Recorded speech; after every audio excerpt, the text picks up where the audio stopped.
What happens when one of Hollywood's most straight-talking actors sits down with a seasoned journalist who thinks he can corner him with gotcha questions? You're about to witness one of the most explosive television moments in recent memory, where Mark Wahlberg absolutely loses it on George Stephanopoulos after the host crosses a line that should never be crossed. Before we dive into this incredible confrontation, make sure you hit that subscribe button and drop a comment below, because this is the kind of raw, unfiltered content you won't see anywhere else. The tension was palpable from the moment Mark Wahlberg walked onto the set of This Week with George Stephanopoulos. The actor, known for his no-nonsense approach to interviews, had agreed to appear on the Sunday morning political talk show to discuss his latest film project and his philanthropic work in underserved communities. What he didn't expect was to be ambushed by a host who seemed more interested in stirring up controversy than having a genuine conversation. Stephanopoulos, sitting behind his polished desk with that familiar smirk, wasted no time in setting the tone. "Mark, thanks for joining us today. I have to ask, given your past, don't you think it's a bit hypocritical for you to be speaking about community outreach and helping at-risk youth?" Mark's jaw tightened slightly, but he maintained his composure. "George, I think my past is exactly why I'm qualified to speak about this. I've been where these kids are. I've made mistakes, I've learned from them, and now I'm trying to give back. But you've never really faced the full consequences of those mistakes, have you?" Stephanopoulos pressed, his voice taking on that condescending tone that veteran journalists often use when they think they've found their target. "I mean, let's be honest about what happened in your youth." "What exactly are you getting at, George?" Mark's voice remained steady, but there was a warning edge to it that anyone who knew him would recognize. Stephanopoulos leaned forward, clearly enjoying what he perceived as having the upper hand. "Well, there are those who would say that your charitable work now is just a way to buy your way out of guilt. A kind of celebrity penance, if you will." Mark shifted in his chair, his hands clasping together as he processed what was happening. "That's a pretty cynical way to look at someone trying to help kids, don't you think? But okay, let's talk about it. What specifically do you want to know?" "I think our viewers deserve to know the real Mark Wahlberg," Stephanopoulos continued, his tone becoming more aggressive. "Not the sanitized Hollywood version, but the person who had some very serious run-ins with the law as a teenager. George, I've never hidden from my past. I've talked about it openly in interviews for decades.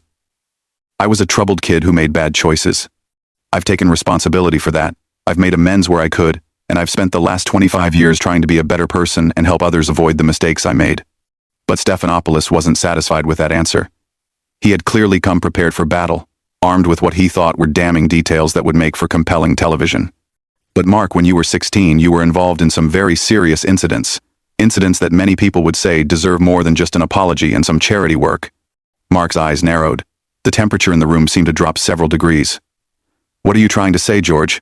Because if you've got something to say, just say it." "I'm saying that maybe it's time for some real accountability." Stephanopoulos shot back, his voice rising slightly.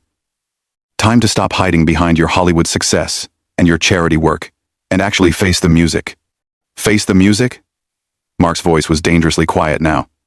"George, I don't know what kind of show you think you're running here, but I didn't come on to be lectured by someone who's never walked in my shoes." Stephanopoulos, sensing he was getting the reaction he wanted, doubled down. "But that's just it, Mark. Most people don't get to just walk away from their past like you have. Most people don't get second chances, third chances, fourth chances. You think I just walked away?" Mark's composure was starting to crack. "You think this has been easy? You think I haven't carried this with me every single day for 30 years? "Well, have you though?" Stephanopoulos challenged. "Because from where I'm sitting, it looks like you've done pretty well for yourself. Movies, restaurants, production companies, not exactly the life of someone who's been haunted by their past." Mark stood up abruptly, his chair rolling backward. "You know what, George? I think I'm starting to understand what this is really about." "And what's that?" Stephanopoulos asked, clearly pleased with himself for getting such a strong reaction. "This isn't journalism. This isn't holding anyone accountable. This is you trying to tear someone down for ratings." Mark's Boston accent was getting thicker, a sure sign that his anger was building. "You brought me on here under false pretenses. I brought you on here to ask the tough questions that other interviewers won't ask," Stephanopoulos replied coolly. "Tough questions?" Mark laughed bitterly. "George, you haven't asked me a single question about the work I'm actually doing. You haven't asked about the kids I'm trying to help or the programs we've started. All you want to do is relitigate something that happened when I was a teenager. Because it matters, Mark. Your past matters." "Of course it matters," Mark exploded.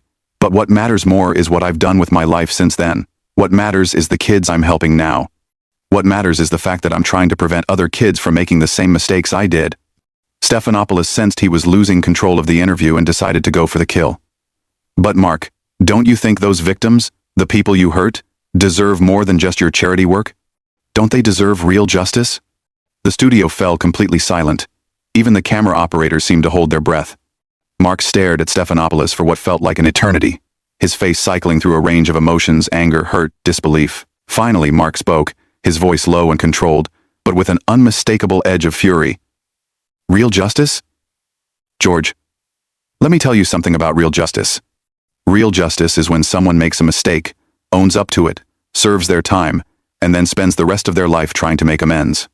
Real justice isn't having some television host drag you through the mud 30 years later for ratings. Stephanopoulos wasn't backing down. If anything, Mark's reaction seemed to embolden him. But did you really serve your time, Mark? Because from what I understand, you got off pretty easy compared to what could have happened. Got off easy? Mark's voice cracked with disbelief. George, do you have any idea what you're talking about? Do you have any clue what my life was like back then? What led to those incidents? Crude. Lie. Mark's, enlighten me, Stephanopoulos said with that same condescending tone, as if he were doing Mark a favor by letting him explain himself. Mark began pacing behind his chair, his hands gesturing as he spoke. I was 16 years old, George. 16. I was addicted to cocaine. I was living in a neighborhood where violence was a daily reality. I was angry, I was scared, and I was completely lost. That doesn't excuse what I did, but it explains it. A lot of people grow up in tough neighborhoods, Mark. They don't all assault innocent people. You're right, they don't, Mark acknowledged, and I've never said they do. I've never tried to excuse my actions or blame anyone else for them. But what I'm saying is that I was a different person then. I was a kid who was drowning, and I made terrible choices. Stephanopoulos leaned back in his chair, clearly enjoying having Mark on the defensive. But those terrible choices had real consequences for real people. People who didn't ask to be part of your personal struggles. Mark stopped pacing and turned to face Stephanopoulos directly. Do you think I don't know that? Do you think I haven't thought about that every single day for the last 3 decades? Do you think I don't wish I could go back and change what happened? Wishing doesn't undo the damage, Mark. No, it doesn't, Mark agreed, his voice rising. But you know what does help? Working with kids who are in the same situation I was in, showing them that there's another way. Giving them opportunities that I didn't have. That's not buying my way out of guilt, George. That's taking responsibility. But Stephanopoulos wasn't finished. He had clearly done his research and had more ammunition to fire. Mark, I have to ask you about something specific. There was an incident when you were 16 where you allegedly threw rocks at a group of black children while shouting racial slurs. How do you reconcile that with your current image as someone who champions diversity and inclusion? The question hit Mark like a physical blow. His face went white, then red, then white again. The muscles in his jaw worked as he struggled to find words. George, that is not what happened. But something happened, didn't it? Yes, something happened, but not what you just described. Mark's voice was shaking now. Whether from anger or something else, it was hard to tell. And the fact that you would sit there and make accusations like that without knowing the full story tells me everything I need to know about what kind of journalist you really are. Stephanopoulos sensed blood in the water. So what is the full story, Mark? Because our research suggests that there were multiple incidents involving racial harassment. Your research? Mark laughed bitterly. George, your research is wrong. Dead wrong. And you know what's really sick about this? You're sitting there, trying to destroy someone's reputation based on incomplete information and rumors. These aren't rumors, Mark. These are documented incidents. Documented by who? Where? Show me the documentation, George. Show me exactly what you think you know. Stephanopoulos shuffled some papers on his desk, clearly not expecting to be challenged so directly. Mark, these incidents are part of the public record. Public record of what? Arrests? Charges? Convictions? Be specific, George, because if you're going to sit there and accuse me of things, you better have your facts straight. I'm not accusing you of anything, Mark. I'm asking you about incidents that allegedly occurred. Allegedly, Mark repeated, his voice dripping with disgust. That's the key word, isn't it? Allegedly. You don't actually know what happened, do you? You're just throwing accusations around and hoping something sticks. Stephanopoulos was starting to look uncomfortable, but he pressed on. Mark, the point is that these allegations exist. and they paint a picture of someone who had some very troubling attitudes about race. Troubling attitudes about race? Mark's voice was getting louder now. George, let me tell you something about my attitudes about race. I grew up in Dorchester. I went to school with kids of every background you can imagine. My best friends were black, Hispanic, Irish, Italian. The idea that I was running around throwing rocks at black kids because of their race is not just wrong, it's insane. But Mark, if these incidents didn't happen the way they've been reported, why haven't you set the record straight before now? Because, George, I learned a long time ago that sometimes when you try to defend yourself against lies, people assume there must be some truth to them. Because I thought that my actions over the past 30 years spoke louder than rumors and gossip. Because I believed that people could see who I really am by looking at what I've actually done with my life. Stephanopoulos wasn't giving up. But don't you think the public has a right to know the truth about these incidents? The public? Mark laughed harshly. Or the ratings, George? Let's be honest about what this is really about. This is about accountability, Mark. No. This is about you trying to create a scandal where none exists. This is about you trying to tear down someone who's actually trying to do good in the world. The tension in the studio was reaching a breaking point. Mark's publicist, who had been standing just off camera, was making frantic gestures, trying to signal that the interview should end. But Mark wasn't done. You know what, George? Mark said, his voice suddenly calm in a way that was more unsettling than his anger had been. I think we need to talk about what's really happening here. Stephanopoulos straightened in his chair, perhaps sensing that the dynamic was about to shift dramatically. What do you mean? I mean, let's talk about you for a minute. Let's talk about your track record as a journalist. Let's talk about your credibility. Mark, I don't think that's relevant to this discussion. Oh, it's not? Mark's eyebrows shot up. You want to talk about accountability and truth-telling? Let's talk about the time you failed to disclose your donations to the Clinton Foundation while you were covering Hillary Clinton's campaign. Let's talk about your history of partisan hackery disguised as journalism. Stephanopoulos' face went pale. That's completely different, Mark. And frankly, it's not relevant to what we're discussing today. It's not different at all, George. It's about integrity. It's about honesty. It's about whether people can trust what you're saying. Mark was back to pacing. But now he seemed energized rather than defensive. You sit there questioning my character while your own professional conduct has been called into question multiple times. Mark, I think you're deflecting. Deflecting? Mark laughed, but there was no humor in it. George, I've answered every single one of your questions honestly. I've acknowledged my past mistakes. I've explained what I've done to make amends. What have you done? Have you ever acknowledged your mistakes? Have you ever apologized for misleading your viewers? Stephanopoulos was clearly rattled now, but he tried to maintain his composure. Mark, we're here to talk about you, not me. Why? Why can't we talk about you? You want to hold people accountable for their past actions? Let's start with you. Let's talk about your time in the Clinton White House and how that might affect your ability to report objectively on politics. That was decades ago, Mark. So were my mistakes, George, but apparently that doesn't matter to you when it comes to me. Apparently, I'm supposed to be defined forever by what I did as a troubled teenager, while you get to reinvent yourself as an objective journalist despite your obvious partisan leanings. The studio crew was clearly uncomfortable. Several producers were huddled together, whispering urgently. But Mark was just getting started. You know what the real difference is between us, George? When I screwed up, I hurt individuals. When you screw up, you misinform millions of people. When I made mistakes, I was a kid with addiction issues and no guidance.